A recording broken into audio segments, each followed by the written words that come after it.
जब मैं विचारों से, जब मैं अपने दुश्मनों से, अपने समाज के शोषकों के खिलाफ जब बोलता हूं, लड़ता हूं, तो एक शब्द मेरे मुंह से अनायास निकल जाता है और वो है साला।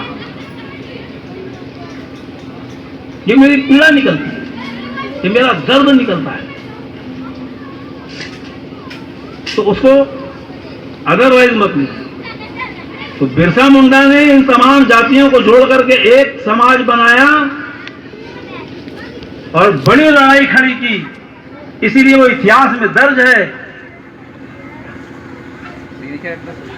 मैं हर गौड़ समाज की बैठकों में, गौड़ समाज के सभा सम्मेलनों में जब तक जाता रहा, मैं हमेशा एक बात कहता रहा कि मैंने जो स्टडी की है पूरे देश में गोंडों की, लगभग 350 उपजातियां हैं इस देश में, गोंड जाति, लगभग 350 उपजातियां जो कि बेसिकली गोंड है, पूर्णतया गोंड है। और जिस गोंडवाना की हम बात करते हैं, जिस गोंडवाना की हम गाथा गाते हैं, जिस गोंडवाना की हम जितनी बढ़ाई करते हैं, कोई मुझे ये बताए कि गोंडवाना शासन काल में जब हम अखंड भारत में राज करते थे तो क्या हम इस प्रकार के उपजातियों और उपजातियों में बटे हुए थे? गढ़ मंडला का इतिहास पढ़ो, पर आप अपना इतिहास पढ़ लो। आप लोग मंडला वाले हो, मैं आपको मंडला से बाहर नहीं मानता। सरकार ने भले आपको अलग कर दिया, डिंडोरी बना दिया। आप लोग अपना इतिहास पढ़ो यहाँ का,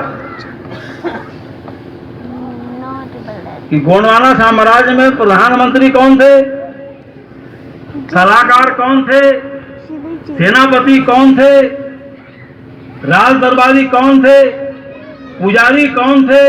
क्या आप लोग जब तक जानोगे नहीं तब तक गोंडवाना के बारे में आप लोग समझोगे क्या? कि जय बड़ा देव, जय जंगो, जय लिंगो, ऐसा बोलते रहने तो थोड़ी काम चलने वाला है भाई।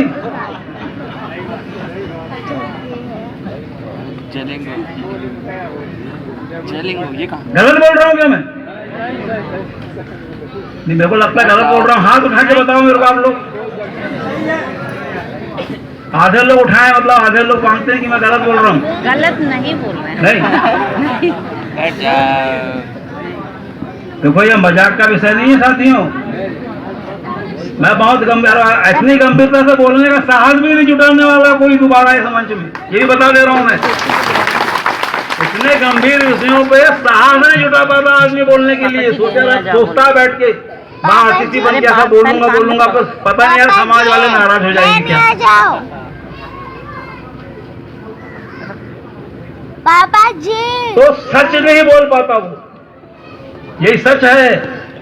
जब तक आपको ये नहीं पता चलेगा ना कि आपका बेटा चोरी करता है, जब तक आपको ये सच पता नहीं चलेगा कि आपका बेटा चोरी करता है, तब तक आप उसको रोकोगे कैसे? बताओ मेरे को। जब आपको पता चलेगा कि आपका लड़का रात में जो घूमने जाता है, वो घूमने नहीं जाता, साला चोरी करता है, तब आप उसको रोकोगे। तो सच जानना जरूरी है। हम सच को नहीं जान पा रहे ना, सच को बताने का साहस नहीं जुटा पा रहे हैं। इसलिए मैं कह रहा हूँ कि अगर आप गढ़ मंडला के मूल निवासी हैं तो आप लोग गढ़ मंडला का इतिहास पढ़ो कि वहाँ प्रधानमंत्री कौन था, सेनापति कौन था, पुजारी आपका कौन था, राज दरबारी आपका कौन था, राज पुरोहित आपका कौन था, आपका राज सलाहकार वहाँ कौन था। क्या बोलते हैं बुआ? तब आपको पता चलेगा कि पूरा गोंडवाना एक था। जब गोंडवाना एक था तो किसी की हिम्मत नहीं हुई इधर आंख उठा के देखने की, लड़ने की, आक्रमण करने की। लेकिन मुगल काल में ये टूटा। मुगल काल में ये विखंडित हुआ, उसमें दरारें आई और फिर गोंडवाना लड़खड़ा करके, चरमारा करके गिर पड़ा।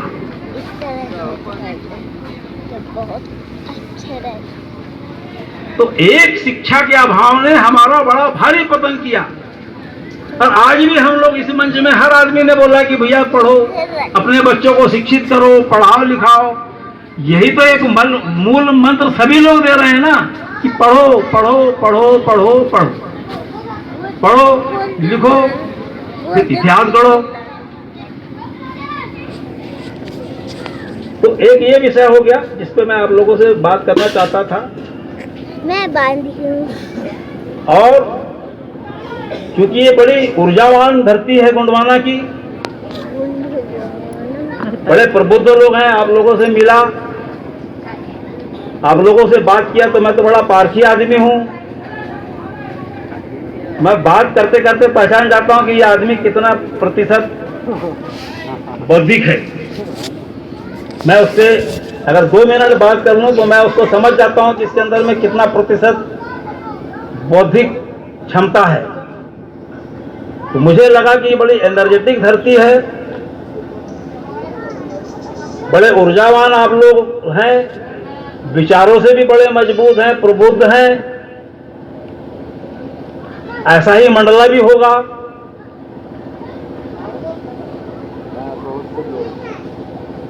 लेकिन हमारे साथ समस्या हुई कि हम सब बीपीएल श्रेणी में रो रहे हैं, गा रहे हैं, परेशान है, अत्याचार शोषण से परेशान है। तो ये तमाम संकटों के समाधान के लिए हमको बहुत सारे विषयों पे काम करना पड़ेगा। एक तो ये आदिवासी सत्ता पढ़ने से भी बात नहीं बनने वाली, हमको बहुत सारे विषयों पे काम शुरू करना पड़ेगा, समाज को एक मंच में लाना पड़ेगा। अभी यहीं पर एक कार्यक्रम हमारे और भाइयों ने कर डाले, आखिर किए तो उन्होंने, चाहे वो मनभेद हो चाहे मतभेद हो, पर है तो ना, तो उसको भी दूर करना है। तो एक लड़ाई खड़ी करना है। तो लड़ाई आपको, मैं पहले भी कहता था, उन महान जितने भी हमारे सीनियर जो नेता हैं जो आज भी गोंडवाना में काम कर रहे हैं, गोंडवाना महासभा के माध्यम से, तमाम माध्यम से, वो हमारा एक जातिगत मसला है। लेकिन अगर हमको एक बड़े लार्ज स्केल पे एक बड़े प्लेटफॉर्म बना के अगर काम करना है तो हमको फिर से कार्तिक उरांव के ही विचारधारा पर लौटना पड़ेगा। हमें कार्तिक उरांव साहब की विचारधारा की शरण में पूरे देश के आदिवासियों को जाना पड़ेगा। अगर इस देश में गवर्न करना है तो, इस प्रदेश में अगर गोंडवाना को गवर्न करना है तो आपको उसी विचारधारा के साथ में जाना पड़ेगा। और उसकी तैयारी के लिए जितने भी प्रकार के कार्यक्रम हम कर सकते हैं, हमको उससे काम करना पड़ेगा। तो मैंने आप लोगों को बताया जो बड़ी बात थी। अब हमारे पास में जो अभाव है उसको अगर आप लोग दूर कर लें तो हम बहुत जल्दी से आगे अपने इस गाड़ी को स्पीड से दौड़ा सकते हैं।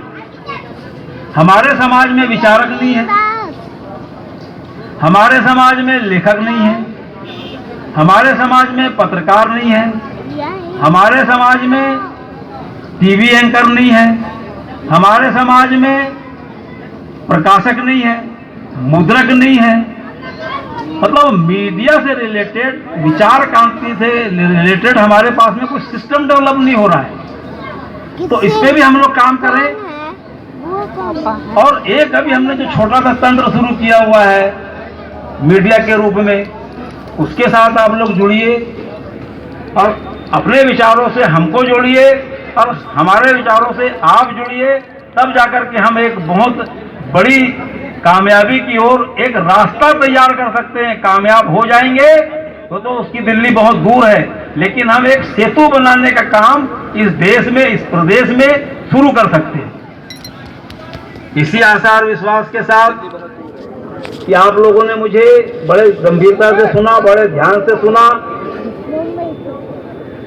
और कभी अगर एक बौद्धिक परिचर्चा का आयोजन अगर आप लोग करते हैं और वो किसी बड़े मुख्यालय में करते हैं, बड़े हॉल में करते हैं, और उसमें सिर्फ पढ़ा लिखा पूरे अधिकारी कर्मचारियों को अगर आप लोग इकट्ठा कर सकते हैं तो फिर हम लोग उस प्रकार का एक चाहे मंडला में रखें, मंडला डिंडोरी संयुक्त रूप से, या फिर डिंडोरी में रखें, मंडला डिंडोरी संयुक्त रूप से।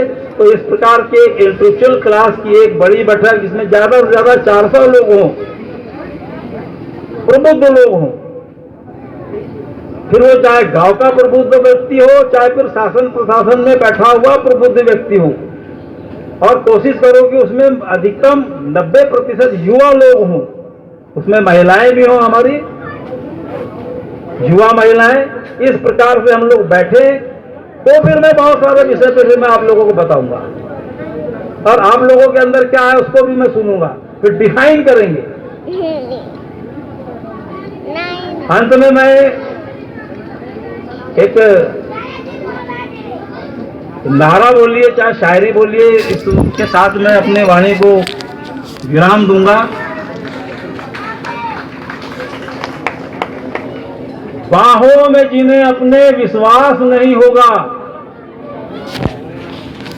बाहों में जिन्हें अपने विश्वास नहीं होगा, जख्मों का जिन्हें अपने